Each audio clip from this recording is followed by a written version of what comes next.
ભરૂચ જિલ્લાના અંકલેશ્વર શહેરના દીવા રોડ ઉપર આવેલી શ્રી દર્શન સોસાયટીમાં રહેતા અને જ્યોતિ ટોકીઝ પાસે મારુતિ કોમ્પ્લેક્સ ખાતે પદ્મનાભ જ્વેલર્સની દુકાન ચલાવતા નિલેશ ધીરજલાલ સોનીનો પરિચય તેમના ગુરુ મારફતે વાલિયા તાલુકાના ડહેલી ગામના જયદીપસિંહ નરપતસિંહ ગોહિલ સાથે થયો હતો। જયદીપસિંહ અગાઉ પણ નિલેશ સોની પાસેથી ઘરેણાંની ખરીદી કરતા હોવાથી બંને વચ્ચે વિશ્વાસનો સંબંધ બંધાયો હતો। આ દરમિયાન જયદીપસિંહે પોતાના મિત્ર નીરવસિંહ સોલંકીના નામે અંકલેશ્વર જૂના નેશનલ હાઈવે ઉપર આવેલા સાંઈ ગોલ્ડન ટ્રેડ સેન્ટરમાં આવેલી IIFL ગોલ્ડ ફાઇનાન્સમાં સોનાના ઘરેણાં ઉપર અલગ અલગ ગોલ્ડ લોન લીધેલી હોવાનું જણાવ્યું હતું। લોનની કુલ રકમ અંદાજે 14.94 લાખ રૂપિયા થતી હોવાનું કહી ઘરેણાં છોડાવી આપવા માટે નિલેશ સોનીનો સંપર્ક કર્યો હતો।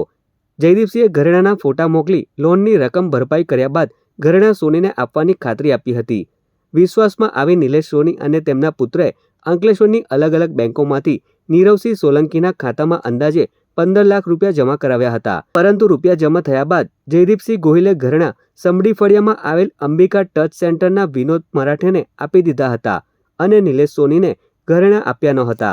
ત્યારબાદ સોનીએ પોતાના રૂપિયા પરત માંગતા જયદીપસિંહ ગોહિલ અને તેના ભાઈ દિગ્વિજયસિંહ ગોહિલે અપશબ્દો ઉચ્ચારી જાનથી મારી નાખવાની ધમકી આપી હતી।